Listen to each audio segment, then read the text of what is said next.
नमस्कार दोस्तों, advance classes के YouTube चैनल पर आपका स्वागत है। मैं हेमंत प्रजापति एडवांस क्लासेस के YouTube चैनल पर आपका स्वागत करता हूं। आज हम बात करेंगे इसमें कुछ प्रमुख क्वेश्चंस के बारे में कि किस प्रकार से आपके पेपर में क्वेश्चन देखने को मिलेंगे। तो जहां पर आप लोगों के पास फर्स्ट क्वेश्चन इस प्रकार से बताया गया। फर्स्ट क्वेश्चन आप लोगों को बताया गया है कि रिकेट्स रोग किस विटामिन की कमी से होता है। तो आप लोगों को इसका जवाब अपने कमेंट्स में लिखकर देना है। आपको 20 सेकेंड का समय यहाँ पर मिलेगा। तो जैसा कि रिकेट्स किस विटामिन की कमी से होता है, सबसे फर्स्ट ऑप्शन आपके पास है विटामिन ए, या आपके पास सेकंड ऑप्शन है विटामिन सी, या आपके पास ऑप्शन है विटामिन ई, या आपके पास है विटामिन डी। तो जैसा कि मैं आपको बता चुका हूं कि रिकेट्स जो है ये विटामिन डी की कमी से होता है और ये केवल और केवल बच्चों को प्रभावित करता है। तो इसका जो सही आंसर है आपके सामने हो जाएगा विटामिन डी। तो रिकेट्स जो है विटामिन डी के कारण होता है। चलते हैं नेक्स्ट क्वेश्चन की तरफ। तो नेक्स्ट क्वेश्चन में आपसे जानना चाहता है कि पॉलिश किए हुए चावल खाने से कौन सा रोग होता है। पॉलिश किए हुए चावल खाने से कौन सा रोग होता है। तो यहां पर हम जानते हैं सबसे फर्स्ट नंबर पर आपको ऑप्शन में बताया गया है स्कर्वी, सेकंड नंबर पर आपको बताया गया है बेरी, और थर्ड नंबर पर आपको बताया गया है रतौंधी, और लास्ट जो फाइनल है इसमें बताया गया इनमें से कोई नहीं। तो यहाँ पर यदि कोई भी व्यक्ति पॉलिश किए हुए चावल का प्रयोग करता है तो उसको कौन सा रोग होगा। यहाँ पर इससे प्रॉब्लम होगा बेरी रोग, क्योंकि क्या होता है कि पॉलिश किए हुए चावल के अंदर कौन से विटामिन की कमी रहती है। पॉलिश किए हुए चावल पर हमेशा विटामिन B1 जिसे हम कहते हैं थायमीन, कौन से विटामिन की कमी हो जाएगी, विटामिन B1 की कमी हो जाएगी पॉलिश किए हुए चावल पर। और थायमीन की यदि कमी होगी तो कौन सा रोग होगा, बेरी, ये मैं आपको बता चुका हूं। चलते हैं नेक्स्ट क्वेश्चन की तरफ। तो यहां पर नेक्स्ट क्वेश्चन आप लोगों को बताया गया है कि रक्त का थक्का किस विटामिन के कारण जमता है। तो रक्त का थक्का जमाने के लिए कौन सा विटामिन उत्तरदायी होता है। फर्स्ट ऑप्शन में आपको बताया गया विटामिन के, सेकेंड विटामिन ई, थर्ड है विटामिन सी या विटामिन सी। यहां पर आपको बताया गया है तो इसे हम मान लेते हैं विटामिन डी मान लेते हैं। ठीक है, तो यहां पर आपको बताया गया रक्त का थक्का कौन से विटामिन से, के, ई, सी या डी के माध्यम से। तो यहां पर आपका सही जवाब जो है वो हो जाएगा विटामिन के।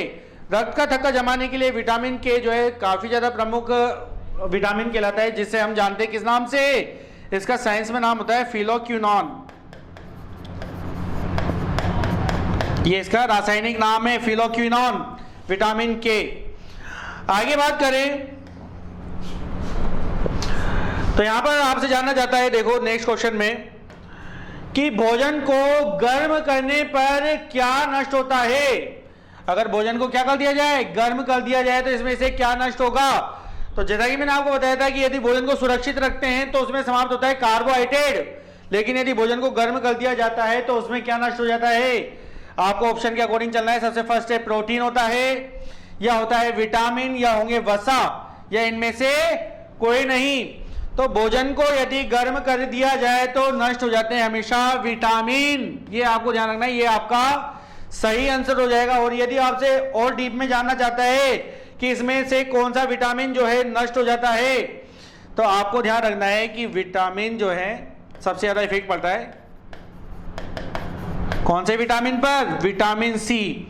अगर भोजन को गर्म करोगे तो विटामिन नष्ट होंगे, लेकिन यदि आपसे जानना चाहता है कि कौन से विटामिन पर सबसे ज्यादा इफेक्ट पड़ेगा, तो सबसे ज्यादा इफेक्ट पड़ेगा विटामिन सी पर। फिर आगे बात की जाए तो नेक्स्ट क्वेश्चन में आपको बताया गया कि विटामिन शब्द किस वैज्ञानिक ने दिया था। तो यहां पर आपसे जानना चाह रहा है कि विटामिन शब्द किसने दिया था। तो यहां पर ऑप्शन में आपको बताया गया है कि मेडलिव इन्होंने दिया था, सी फंक ने दिया था, न्यूटन ने दिया था, या दिया था वॉटसन ने। तो यहां पर विटामिन शब्द के जो जन्मदाता हैं वो है सी फंक। सी फंक जो है इन्होंने विटामिन शब्द को प्रेजेंट किया था। बढ़ते हैं नेक्स्ट क्वेश्चन की तरफ।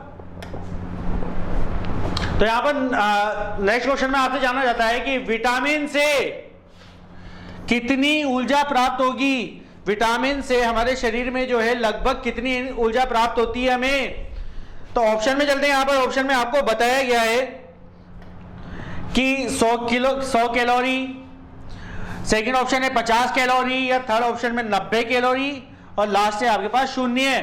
तो हम बात करें विटामिन से कितनी ऊर्जा प्राप्त होती है, तो मैंने आपको टॉपिक जब पढ़ाया था विटामिन का, तब मैंने आपको अच्छी तरीके से बताया था कि हमारे शरीर में विटामिन किसी भी प्रकार की ऊर्जा नहीं देते।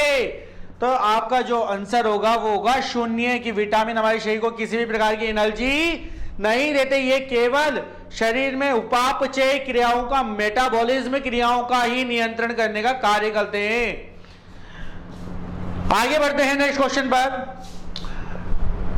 क्वेश्चन आप लोगों के सामने, मनुष्य की आंखों की रोशनी के लिए कौन सा विटामिन लाभदायक होता है, कि मनुष्य की आंखों की रोशनी के लिए कौन सा विटामिन की लाभदायक होगा।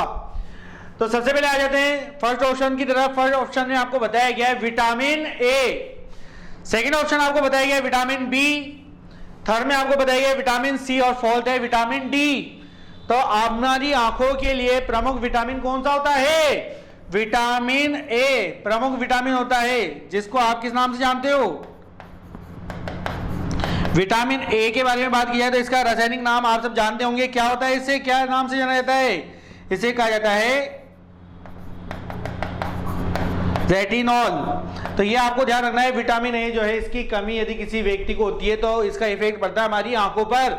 इसके सोर्स भी मैंने आपको बताया था कि इसके सबसे प्रमुख सोर्स होते हैं गाजर, हरी सब्जियां और कॉड लिवर ऑयल।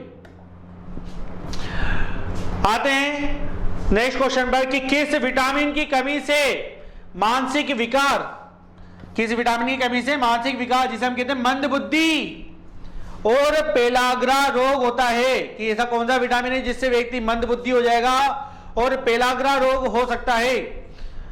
तो हम सबसे पहले जान लेते हैं कि ऑप्शन में कि फर्स्ट ऑप्शन दिया है विटामिन B1 की वजह से हो, ऐसा होगा, विटामिन B2 की वजह से हो सकता है, या विटामिन B3 या विटामिन डी की वजह से। तो यहां पर बात आ रही है मंद बुद्धि या पेलाग्रा के बारे में। तो आप लोगों का जो सही जवाब हो जाएगा वो हो जाएगा विटामिन B3। विटामिन B3 के कारण व्यक्ति को जो है पेलाग्रा या क्या हो सकता है, व्यक्ति मंद बुद्धि हो सकता है। अब यहां पर आप लोग जानते हैं कि विटामिन B1 के बारे में बात किया तो विटामिन B1 की कमी क्या प्रेजेंट करती है, ये प्रेजेंट करती है बेरी को। अगर विटामिन B1 की कमी होगी तो क्या होगा, बेरी। इसी प्रकार से यदि विटामिन B2 की कमी होती है तो इससे क्या होता है, मुख में छाले पड़ जाते हैं, मुख में क्या हो जाते हैं, छाले पड़ जाते हैं, अचानक वजन कम हो जाता है। ये विटामिन B2 को प्रेजेंट करता है। विटामिन B3 आपको बता ही चुका है कि मंद बुद्धि और मानसिक विकार। विटामिन डी के बारे में बात की जाए तो विटामिन डी जो है अगर इसकी कमी होती है तो रोग हो जाता है आपके रिकेट्स, जो कि बच्चों को इफेक्ट करता है। और इसके अलावा होता है ऑस्टियोमलेशिया।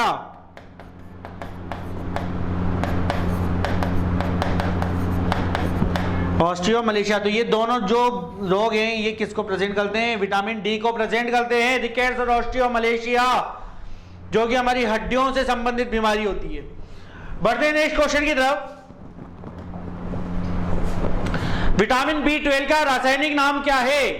तो जैसा ही मैंने आपको बताया था विटामिन बी जो है कई सारे विटामिन होते हैं, इसमें बी कॉम्प्लेक्स होता है। इसमें आपसे विटामिन B12 का रासायनिक नाम जानना चाहता है, केमिकल नेम जानना चाहता है। तो सबसे फर्स्ट ऑप्शन आपके पास है कोबालामीन होता है, सेकंड ऑप्शन है रेटिनॉल, थर्ड ऑप्शन है आपके पास फॉलिक अम्ल, या लास्ट ऑप्शन थायमीन। तो विटामिन B12 का जो रासायनिक नाम होता है वो होता है कोबालामीन, आपका राइट आंसर हो जाएगा। रेटिनॉल के बारे में बात की जाए तो रेटिनॉल जो है किसका रासायनिक नेम होता है, ये होता है विटामिन ए का।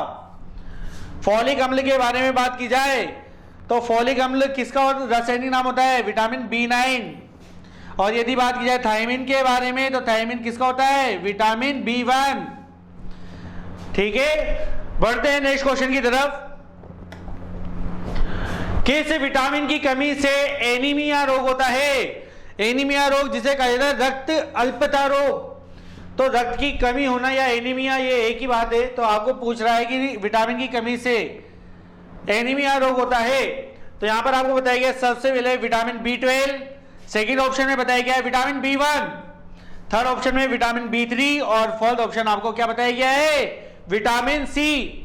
तो किस विटामिन की कमी से एनीमिया होगा, तो आप लोगों का जो राइट आंसर हो जाएगा वो हो जाएगा विटामिन B12। यदि किसी भी व्यक्ति के विटामिन B12 की कमी होती है तो उसे एनीमिया हो सकता है।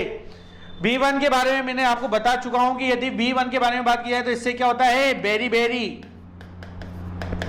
जो कि एक स्किन प्रॉब्लम है। इसके अलावा विटामिन C के बारे में बात कर लें तो विटामिन C से होता है स्कर्वी, जो कि प्रभावित करता है हमारे मसूड़ों को। इसके अलावा विटामिन B3 के बारे में बात की जाए तो विटामिन B3 की कमी से व्यक्ति जो होता है मंद बुद्धि हो सकता है,